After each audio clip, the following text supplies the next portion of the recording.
Nous sommes de retour dans cette édition du 2 novembre 2023 du live de TV Finance. Merci beaucoup si vous nous rejoignez à l'instant et merci beaucoup pour votre fidélité. Désormais, il est l'heure de retrouver Eric Seban qui va commenter pour nous l'ouverture de la séance à Francfort. Bonjour Eric.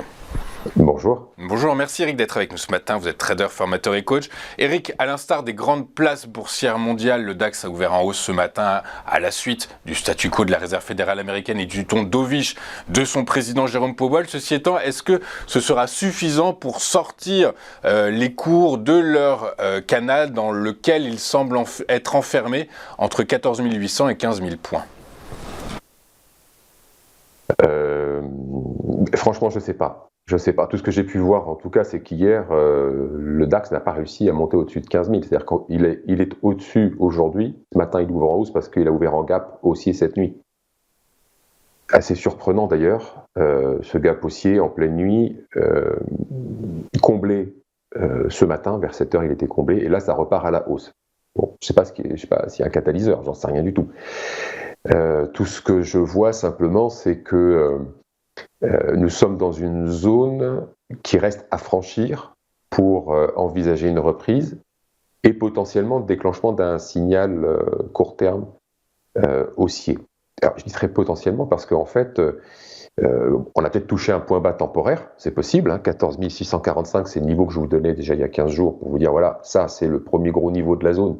Si on descend, on va sans doute descendre dans le calme parce qu'il n'y a pas de gros d'intérêt, de gros intérêts vendeurs, de grosses contraintes techniques non plus. Donc ça devrait se passer dans le calme. Ça s'est passé dans le calme. On a été chercher ce gros support à 15 645, monté exactement où on était mardi de la semaine dernière, c'est-à-dire 15 000. Là, on avait en fait échoué à remonter la première fois. On avait fait un premier pullback, hop, on est redescendu. On a fait un plus bas vendredi. Donc on est venu chercher cette zone de support qu'on n'avait pas encore été chercher, et puis on est remonté, et hier, on était exactement au même point que mardi, il y a une semaine, 15 000. C'est là où on s'est arrêté. On a commencé à attaquer ce niveau en début d'après-midi, mais on n'a pas réussi à aller au-delà, et puis la Fed n'a pas provoqué grand-chose de plus, puisqu'on finit la bougie en dessous, la bougie quotidienne finit en dessous. Donc, situation de double top. Ça, c'était hier soir. Et puis ce matin, donc, on ouvre en gap. Alors, on a cette zone qui reste à franchir. 15 200, c'est le niveau qu'il faut dépasser en clôture pour envisager un peu plus qu'un rebond technique. Parce que pour l'instant, en tout cas, ça reste un rebond technique avec, évidemment, on voit bien ce matin déjà, ça part à la hausse. Alors, avec quoi? Je sais pas.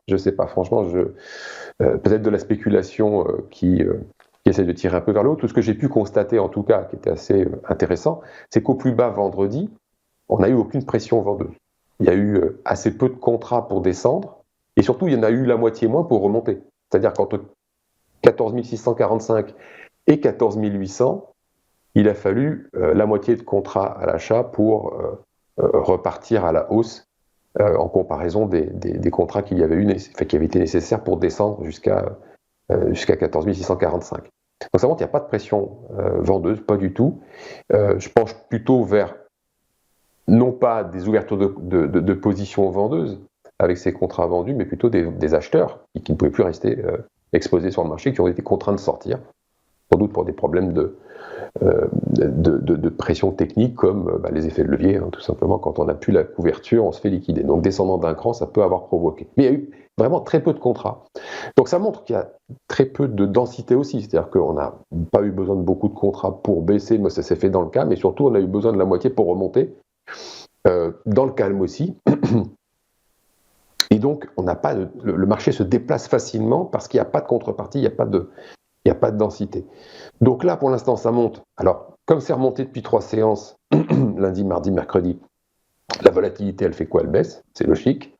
Et elle est au niveau, alors on est à 15 000 et des brouettes, elle est au même niveau que lorsque le DAX était à 15 400.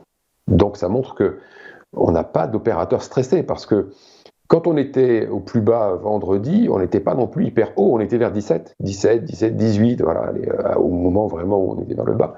Ça n'a pas explosé. Et puis surtout, on remonte un peu, il suffit que ça remonte un petit peu pour que la volatilité se détende à des niveaux qui étaient ceux du DAX, 400 points plus haut. Donc, il n'y a vraiment pas de stress. Donc, pas de pression vendeuse, pas de stress de la part de ceux qui sont en position en dehors de quelques spéculateurs qui auraient un peu trop tiré sur l'effet de levier éventuellement. Et tout ça, c'est finalement le scénario que je vous avais décrit il y a plusieurs semaines, plusieurs mois déjà, à savoir qu'il n'y a pas de grosses contraintes si ça baisse, parce qu'il y a des protections, que si ça baisse, ça va se faire relativement dans le calme, qu'à l'approche du premier support important, on devra avoir un rebond.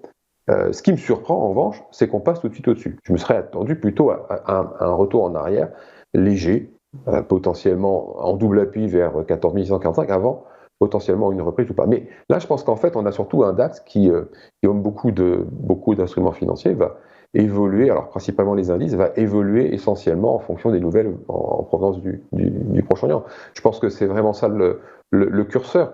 Si on a quelque chose de vraiment négatif, je pense que le DAX va repartir gentiment à la baisse et errer dans cette zone sans forcément beaucoup baisser parce qu'il n'y a toujours pas ces contraintes techniques. Donc on va avoir surtout le news flow en ligne de mire pour envisager la suite, sachant que, comme je vous l'ai dit, pour l'instant c'est un rebond technique, mais si on passe au-dessus de 15 200, là on va déclencher mon signal de hausse court terme.